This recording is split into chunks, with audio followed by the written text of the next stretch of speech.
Knowing how to save more matters so much to the growth of your net worth. You can have a great year with your investments in the stock market. However, a big portion of what you gain could be taxable if you haven't planned to maximize your tax benefits as an investor. Besides your employment income, you have to report your investments too. If you're just starting your wealth building journey in Canada, the good news is that there are smart ways to keep more of your money and let it continue to work for you instead of handing it over to the government. In this video, I'm going to break down 4 simple things you can do to maximize taxes on your investments so you can grow your wealth faster and smarter. Whether you're saving for your future, planning to buy your first home, or just looking to invest wisely, I'll show you the best tax-efficient strategies to help you get there. By the way, anyone who hits the like button is going to have a prosperous year. Trust me. Your first goal should be maxing out your TFSA. This is the best way to grow your investments completely tax-free in Canada. If you're young and just starting to invest, maxing out your TFSA should be your #1 priority. This account is the best tool for growing your wealth without having to worry about taxes eating into your returns. So what exactly is a TFSA? Think of it as a special savings account where you can invest your money. It should really be called the tax-free investment account. All your gains, whether it's interest, dividends, or capital gains, are 100% tax-free in Canada. That means you won't have to pay a single dollar to the CRA when you withdraw your profits. To use your TFSA wisely, the first crucial piece of information that you need is your personal contribution limit. Every year, the government gives you a set amount of contribution room, and if you haven't used it in previous years, it carries forward. As of 2024, the annual contribution limit is $7,000, but if you were 18 or older in 2009 when TFSA started, you could have over $95,000 in contribution room. You can check your exact TFSA contribution limit by logging into your CRA My account, or there are calculators online. Just Google TFSA contribution room limit calculator. Using the TFSA as your primary investing account, you can actually hold a wide range of investments, including stocks, ETFs, bonds, mutual funds, and guaranteed investment certificates. Unless you're using an aligned platform that doesn't allow some of those investments. I love using my TFSA to invest in broad market ETFs, especially the Canadian listed ETFs like VFE, which tracks the S&P 500, and some dividend-paying stocks too. All the capital gains and dividends grow tax-free, and I can choose Canadian listed ETFs to avoid currency conversion fees. Unlike other investment accounts, you can withdraw your money from your TFSA at any time for whatever reason without paying any taxes. What most people don't know is that whatever you withdraw gets added back to your contribution room the following year. This makes it perfect for your short-term and long-term financial goals, whether it's saving for a vacation, a car, or growing a solid investment portfolio over time. So the benefits of TFSAs are 1. Tax-free growth, no taxes on profits, interest, or dividends. 2. Flexible withdrawals with no penalties. And 3, contribution room grows every year, even if you don't contribute. And 4, there's no age limit on when you are allowed to withdraw. However, make sure that you don't over-contribute to your TFSA because you'll be taxed 1% of the excess amount per month. Another minor downside that you should know about the TFSA is that the dividends you earn from holding US companies, yes, even including the Canadian ETFs that invest in US stocks, such as VFE, are subject to a 15% withholding tax, even in a TFSA. This 15% is automatically deducted from the amount of dividends paid to you. So this to me is not really an issue because I would much rather make dividends in my TFSA and let it be automatically taxed than having to file taxes on my own. Dividends are free money anyway. I personally max out my TFSA every year first before thinking about other accounts. I use it to invest in ETFs that offer long-term growth potential. If you're just getting started, prioritize using your TFSA. Even if you start small, it's better than missing out on tax-free growth potential. If you're ready to take action, you can use my Wealthsimple referral link to get a $25 new user bonus and register for a TFSA. If you're planning to buy a house in Canada, or if you have already maxed out your TFSA, the second thing that you should do is contribute to your FHSA. The First Home Savings Account is an incredible tool if you're planning to buy your first home in Canada.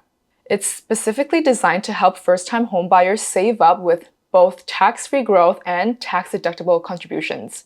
There are 2 key differences between the FHSA and TFSA. In the TFSA, your tax benefit is a tax-free capital gains and withdrawals. In the FHSA, the money you contribute is also tax-deductible, meaning you can lower your taxable income for the year by reporting the amount deposited into your FHSA.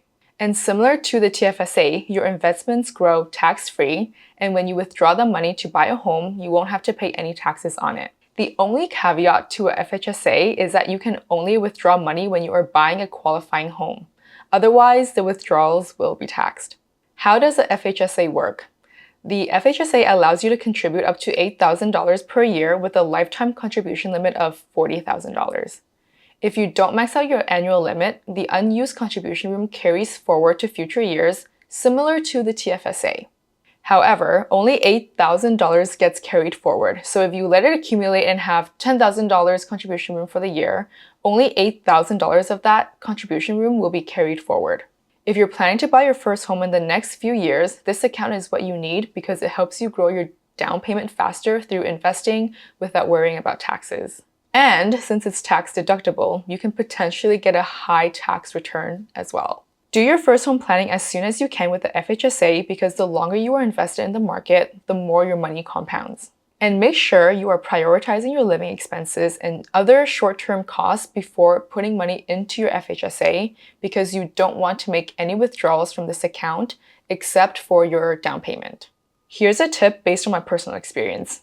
You would be totally fine as well if you use your TFSA as your main investment account to fund your first home because your withdrawal would be tax-free by the time you use the money to pay for your first home. The only difference is that you would miss out on the tax-deductible contributions that you deposit into your FHSA. However, prioritize your TFSA if you don't even have that much income to begin with. If you guys are interested in my story of how I used my stock and ETF investments to buy my first property at 23 and the exact investing strategy, comment first house down below and like this video. I could make a video about it, but only if you guys are truly interested. Here's a quick summary of the key benefits of the FHSA and things you should know. 1. Contributions are tax deductible, so it reduces your taxable income. 2. There's tax-free growth and withdrawals for your first home purchase. 3. Unused contribution room carries forward, but only $8,000. 4. It's strictly for home purchases. If you don't use the money for buying a home within 15 years, the account must be closed and the funds will be rolled into an RRSP or taxed when withdrawn. Contribution limits are lower than the TFSA, so it may not be enough for your down payment on its own. If buying a home is one of your goals, contributing to your FHSA after maxing your TFSA is a smart move. If you've already maxed out your TFSA and FHSA, the next method to get more tax benefits is to allocate your additional funds into an RRSP, especially if you're looking to invest in more US-listed stocks and ETFs. The Registered Retirement Savings Plan, RRSP, is an excellent tax-sheltered investment account that offers two key benefits. 1. Tax-deductible contributions. So every dollar you contribute to your RRSP lowers your taxable income for the year, which means you could end up paying less tax or even getting a tax refund. For an example, if you made $70,000 this year and you contributed $10,000 into an RRSP, that $10,000 will be sheltered from tax. So the government will see that you only made $60,000.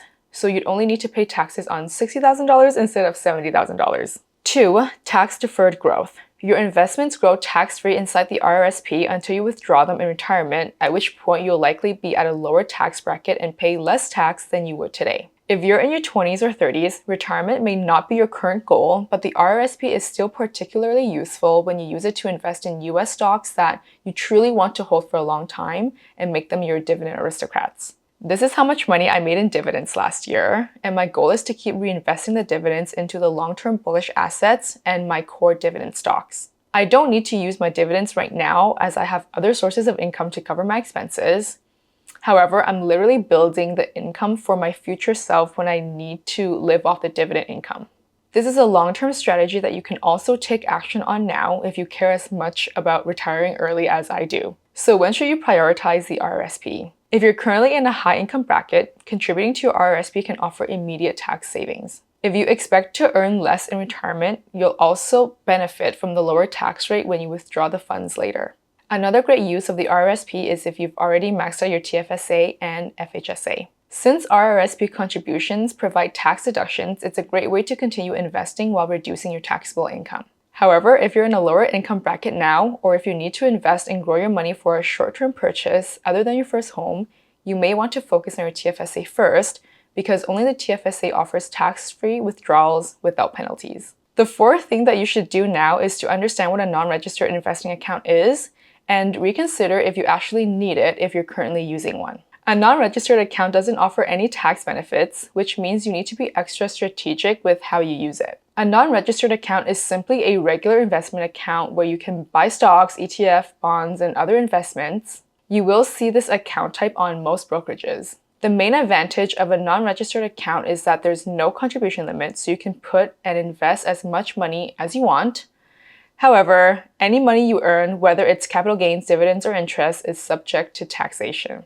Because of these tax implications, I personally only use my non-registered account as a last resort after I've fully contributed to my tax advantage accounts like the TFSA and RRSP. If you're investing in tax-efficient assets like Canadian dividend stocks, which offer a dividend tax credit to reduce your tax burden, this account could be an option for you to buy more shares after you've maxed out your TFSA, FHSA, and RRSP. If you're just starting out your investment journey, I highly recommend focusing on maxing out your TFSA, then FHSA, or RRSP before considering a non-registered account.